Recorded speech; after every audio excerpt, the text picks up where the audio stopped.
Здраво, драги родители! Добро дојдовте на уште едно видео за свесното родителство. И во денешното видео ќе ви го представам чекорот број 9 од книгата Родителска карта на авторката Шефалица Бари. Овој чекор таа го нарекла "Соочете се со вашите тригери или предизвикувачи" и се разбира Шефали пред секој чекор пишува стихови кои што го објаснуваат чекорот. И токму поради тоа јас би сакала овие прекрасни стихови да ви ги прочитам. Па да ги слушнем. Ме заслепуваат моите егомаски. Ме држат заглавена во хаос. Ме разделуваат од моите деца. Ме прават да заборавам колку всушност сакам да сум родител. Но кога ќе се видам во нивното огледало, се кршат синџирите кои ме заробиле. И конечно се ослободувам.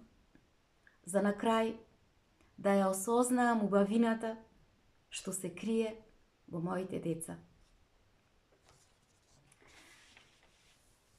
Понатаму, Шефали во овој чекор објаснува дека родителите откако ќе ги идентификуваат собствените егомаски, тие тогаш точно ќе можат да видат како поставиле нефункционални шеми или образци на комуникација со своите деца кои што му создаваат хаос во врската со децата. И ова навистина, значи за овој чекор таа зборува дека е навистина возбудлив чекор, затоа што има овој чекор што да даде во насока на раст и развој на родителот кон свесност со децата, затоа што многу поблиску во овој чекор можат родителите да ги видат шемите и образците негативни во кои што се заглавуваат, а исто така уште повеќе и да почнат да користат алатки со кои што Шефали ќе им помогне на родителите да можат да ги прекинат дисфункционалните циклуси во односот со децата. Меѓутоа, Шефали објаснува, прво, кога родителот е поттикнат од детето, тој дејствува на еден вообичаен начин. И тој начин е толку предвидлив што може да се представи преку еден графикон. Таа го објаснува на следниот начин. Например, ако родителот ако детето, вашето дете, го прави нештото под А, а вие велите нешто под Б. Детето ваше ќе ви врати под С, а вие повторно ќе му вратите под Д. И пред да сватите, вие и вашето дете ќе бидете влезени во една расправа. Како вие и вашето дете да сте ги меморирале движењата во еден танц, кои што ви се случуваат одново и одново и ги повторувате. Меѓутоа, таа вели има овде една добра вест, а добрата вест е дека и како можете од овие дисфункционални образци да излезете. Меѓутоа, потребно е само да последувате знаења, да знаете како и да последувате вешти. Значи, овој чекор, број 9, токму на ова ги учи родителите. Како да го постигнат и да го научат сето тоа.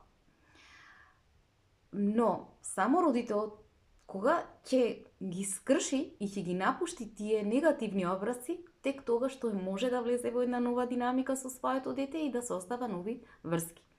И доколку таа им објаснува на родителите, сте родител кој што сметате дека сте заглавени во одреден дисфункционален циклус со вашето дете, време е да направите една пауза и да почнете да ги напуштате собствените образци на родителствување до сегашни. Затоа што, верувале или не, таа им вели на родителите, вие сте единствените кои што можете, ја имате моќта да го направите тоа. Никој друг нема да го направи тоа за вас. Прекинувањето и напуштањето на старите образи е токму тоа за кое што зборуваше Фали во овој чекор. Значи, со напуштањето и прекинувањето на собствените стари образи на родителите, по кои што родителствуваат, родителите ќе можат да си помогнат да се прилагодат кон своите деца и да можат да се поврзат со нив на еден подлабок начин, и во суштина тоа е она за кое што всушност и сите родители, кои што копнеат сите родители, да се поврзат со децата на едно подлабоко и по автентично ниво. Меѓутоа, таа вели за почеток, прво, треба секој родител да се запраша. Која е искрата која што го потпалува тој процес на дисфункционална комуникација со моето дете? Значи, секој дисфункционален образец кој што го имаме со другите, има еден заеднички елемент. Кој е тој? Тој е предизвикувачот, или потпалувачот, или поттикнувачот, или, помодерно кажано, тригерот. Значи, тригерот, таа го дефинира како нешто кое што не предизвикува од надвор. Меѓутоа, таа вели дека оваа дефиниција не е целосната слика за тригерот. Затоа е повторно потребно да го анализираме тригерот. Што значи тоа? Тоа значи што представува тригерот и како функционира тригерот. Прво објаснува дека тригерот самиот по себе тој никогаш не се активира. Затоа што тој започнува како настан, како ситуација, или пак може да започне како некоја изјава во продавница или било каде. Значи, тој настан може да биде роденденска забава, може да биде доцнење на авион, може да биде некој коментар во продавница и така натаму. Значи, активирањето започнува како нешто, а тоа нешто може да биде било што. И токму поради тоа направени се анализи, документирани се безброј на различни реакции на овие работи, на овие настани, да речеме, и се забележало, се открило дека секој човек реагира различно на нив. Дури имало и луѓе кои што воопшто не реагирале на овие настани. Што значи тоа? Тоа значи дека ако тие работи, настани, да речеме, на вистина биле тригери, тогаш тие би ги тригерувале сите на ист начин. Меѓутоа, бидејќи не е така, тоа значи дека тригерот започнува со нешто, меѓутоа не е нештото. И затоа тригерот, таа вели, за да може да се она кое што ќе го претвори во тригер е самото нешто кое што е толкувано од личноста преку неговото внатрешно доживување. Значи, нештото ќе се претвори во тригер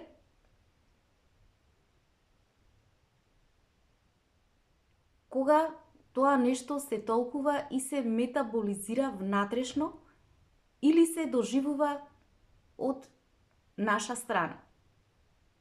Значи, внатрешната интерпретација или пак внатрешното доживување е клучот за утврдување дали нештото ќе биде тригер или пак нема да биде тригер. Дали нештото ќе се активира или нема да се активира. И таа вели дека ово е најважниот податок кој што треба родителите да го знаат на патот на родителскиот раст и развој, во насока на свесност, за да навистина родителите го разберат тоа. Треба да влезат во едно подлабоко ниво, нештото да го разберат. И затоа таа го повторува истото во книгата и вели родители, значи тригерот, реагирањето, не е самото нешто, потикнувачот не е самото нешто. Например, метежот, сообраќајниот, не е муабетот, кој што, например, ни го кажала нашата мајка, проценката за нашата фризура, или не е погрешното јадење кое што сервирано во ресторанот. Туку како ние тоа нешто внатрешно го доживуваме и како ќе го isprocesirаме во нас. И тоа нешто ако го разбереме подлабоко, и те како родители одиме на добар, значи сме на добар пат да можеме да ги скршиме негативните образци на досегашното негативно родителствување со нашите деца. Например, таа вели, фатени сме во сообраќаен метеж. Меѓутоа, ако тој ден нас ни е убав, не брзаме да стигнеме некаде, сме во една убава енергија, сообраќајниот метеж како ќе го искусиме? Ќе го искусиме како неутрален настан. Значи, дури можеме ние да го претвориме, да го насочиме во позитивен настан, преку слушање на музика која што ни се допаѓа по колата, или пак некој подкаст да слушаме за време на возењето и така натаму. Меѓутоа, ако имаме лош ден и треба дополнително да одиме на некој важен состанок кој што ни е битен, гледаме дека ќе задоцнеме, тогаш преку сообраќајниот метеж кој што најнаш се појавува пред нас, тој сообраќаен метеж, тој настан ќе предизвика една експлозија на емоции од нас. Значи, ефектот од настанот целосно зависи од тоа како ние внатрешно ќе го доживееме тој настан. Ако нашата внатрешност е мирна, е тивка, ние на многу поинаков начин ќе го доживееме нештото отколку кога сме исполнети со гнев, со лутина, значи зависи каков е нашиот внатрешен материјал. Ако е лесно запалив, тогаш ние ќе имаме една експлозија од емоции. Значи, зависи од нашето внатрешно полнење. Што е она кое што го нарекуваме нештото сега? Вели Шеф Али во книгата пишува. Тоа е она кое што за кое што претходно зборувавме во претходните видеа цело време, а тоа вели тоа е маската на егото кое што го имаме навлечено во тој момент во дадениот настан. Значи, додека се случува. Дали какви се нашите маски? Дали зависи која маска сме ја навлекле во тој момент која што ја носиме. Ако нашата маска е исполнета со некоја со тивка вода, поинаку ќе делуваме. Ако нашата маска е исполнета со некоја гасовита материја или која што под неа цело време клокоти, може да предизвика некоја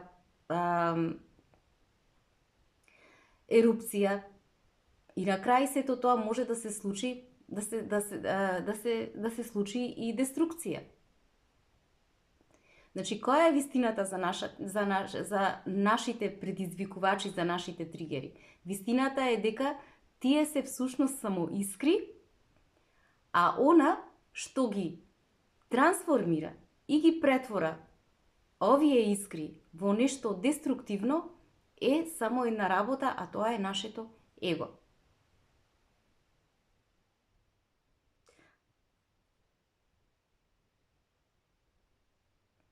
Значи, колку е поголемо нашето его, поголема ќе биде нашата емоционална експлозија. Например, имаме настан кој што, или случај кој што го нарекуваме кога нашето дете не слуша.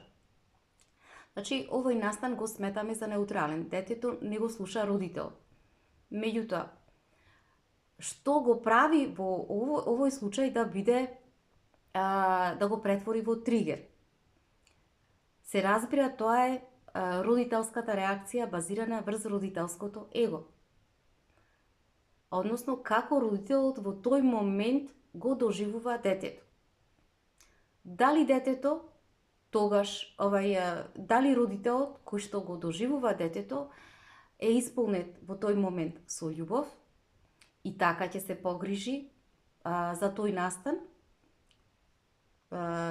каде што детето не го слуша родителот, или пак настанот ќе ескалира.